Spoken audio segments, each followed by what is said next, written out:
Četrnaesta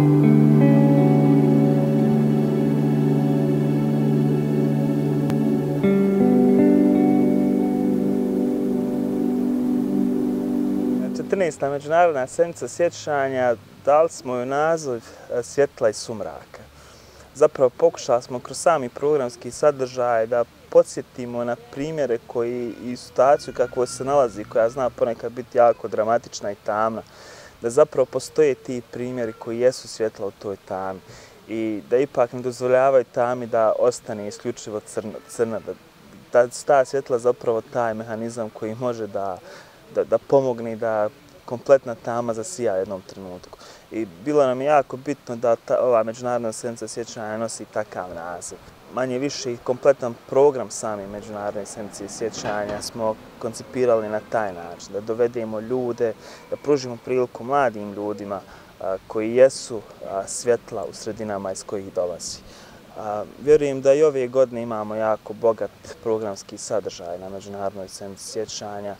Samu sedmicu smo otvorili izložbu čiji su autori ljudi koji jesu članovi udruženja ADOP, gdje je predstavljen materijal, odnosno objekti koji su pronađeni u raznim devastiranim objektima na teritoriji opštine Srebrenice, industrijskim objektima, ali porodičnim kućama. Ali nam je jako važno da predstavimo da ti materijal, te sitnice koje smo uspjeli pronaći u devastiranim kućama, u različitim industrijskim objektima na teritoriji opštine Srebrenica, da je se zapravo u jednom trenutku neko tim materijalima koristio. Da je neko gledao televizor, pokvareni, devastirani televizor koji smo našli.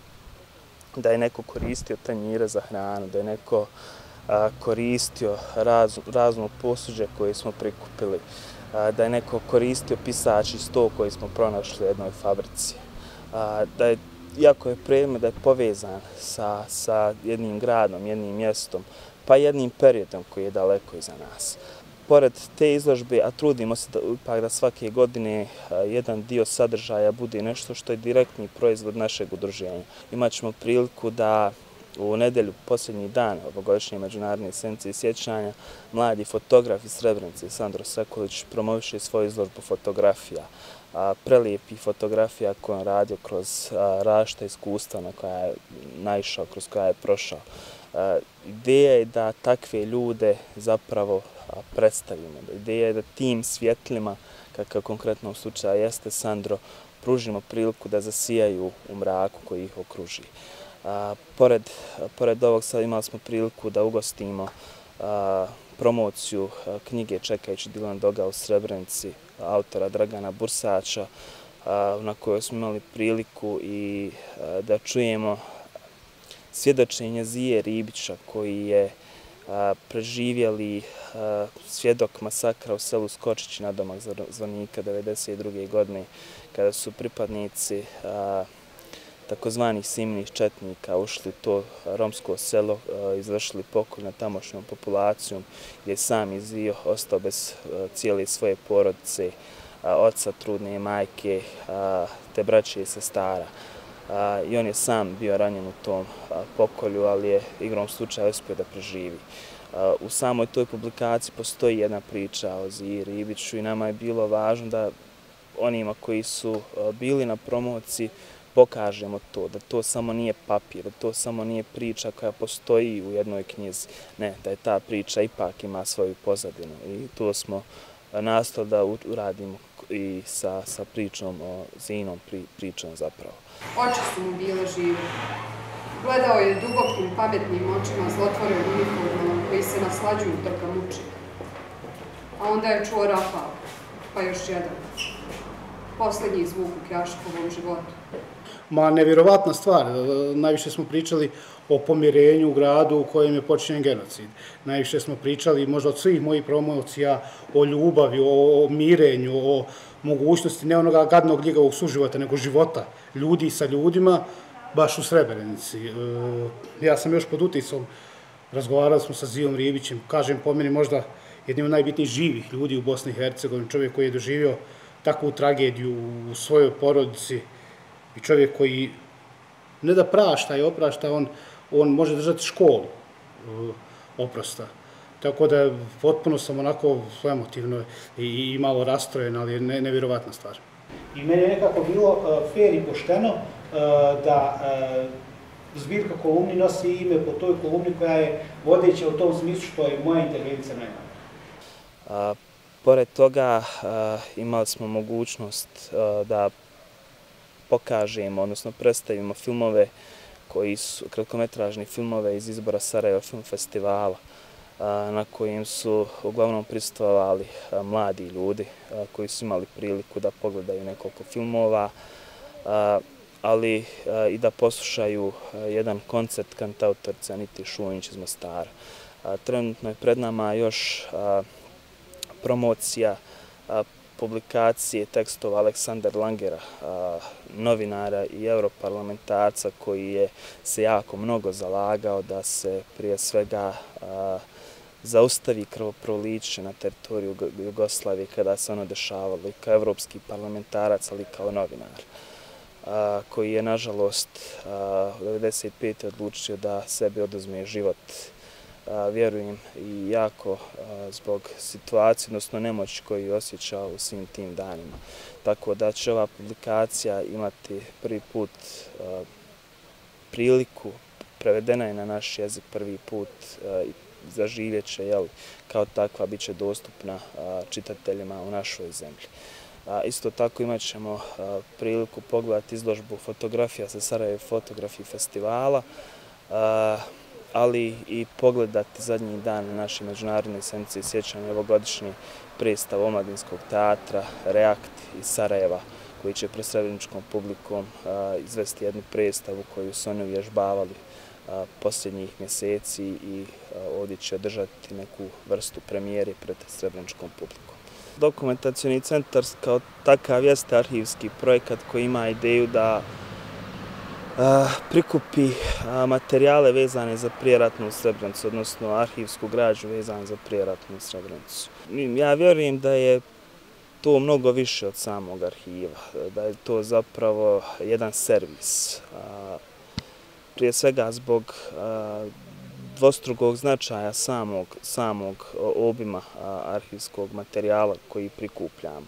Jer on s jedne strane je važan jer svjedoči zaista o jednom vremenu koje je potpuno drugačije na istom prostoru nego što ga imamo danas. U smislu da će itekako ljude koji su ga proživjeli, doživjeli, podsjetiti na te neke trenutke koji su bili dosta prijatniji u njihovom životu, ali i mladima, što nam je jako važno, dati priliku da se upoznaju da njihov grad, mjesto u kojem žive, zapravo nije oduvijek bilo ono što oni danas imaju priliku da to osjeti. A sa druge strane, zašto je to servis, nisu baš svi bili u prilici da sačuvaju svoje materijale, kao što su fotografije, kao što su lični dokumenti, spašavajući život, napuštajući Srebrenicu tih 90 dana u julu 1995. godine. Ljudi jednostavno nisu razmišljali da ponesu sa sobom fotoalbume, dokumente i sve ono što je njihov lični objekat, predmet koji je vezan za njih kao individue. Jako mnogo tog materijala je nažalost ostalo, jako mnogo tog materijala je i uništeno. Tako da mi nastojimo da iz različitih izvora prikupimo tu arhivsku građu koju servisiramo na našoj web stranici gdje svi oni koji su potrazi za određenom vrstom materijala, da li to bio materijal koji je vezan za njih direktno, to bio materijal koji je vezan za neko koji je njima blizak, ili jednostavno za neke događaje, za neke prostore, da ga mogu pronaći kroz dokumentacioni centar. Sam dokumentacioni centar je poprilično uređen sistem, ako tako mogu da kažem, gdje postoji jasan način kako se prikupljaju materijali. Jer mi vrlo često idemo kod porodica koje, iako nemaju mnogo same arhivske građe, vrlo često tu radi samo nekoliko fotografija koji su od nekud uspjeli da sačuvaju. A za neke stvari jednostavno vi ste nemoćni ako nemate sredstva, kao što su terenski obilasci, odlasci do ljudi koji će vam dati te materijale. Ali evo, trenutno imamo više od 2000 objavljenih arhivskih jedinica i najmanje još toliko materijala koji čekaju da budu objavljeni. Nas jako malo, proces je poprilično kompleksan, jer materijal koji prikupite, informacije koje uzmete, one dalje idu na obradu. To se stavlja u različite fondove koji se na kraju objavljuju na našu web stranicu, svaka arhivska jedinica zasebno, sa pažnjom kako zaslužuje, sa informacijama koje smo uspjeli prikupiti za svaku od tih arhivskih jedinica, tako da, ponovo kažem, i kao arhiv, ali kao servis bude dostupnije što većem broju korisnika. Kažem ponovo, naši izvori prikupljanja su stvarno različiti. Od toga da nam se ljudi javljaju na društvenim mrežama, šalju neke materijale koje imaju u svom vlasništvu, do odlaska, direktnog terenskog odlaska do ljudi u njihove kuće koji su spremni da ustupe te materijale.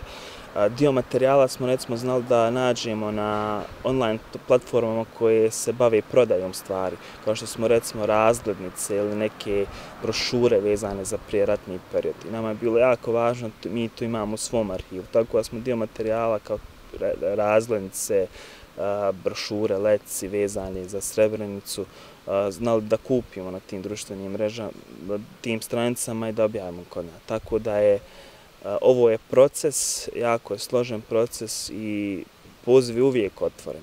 Danas ljudi kontaktiraju, ako nisu u mogućnosti da dođu u Srebrenicu ili da mi odemo do njih, ako žive negdje u inostranstvu, da pronađemo mehanizam, model kako bi te informacije, odnosno taj arhivski materijal, prije svega fotografije, video zapisi, mogli stvarno da podijelimo sa svima onima koji su potrebni za tom vrstom materijala.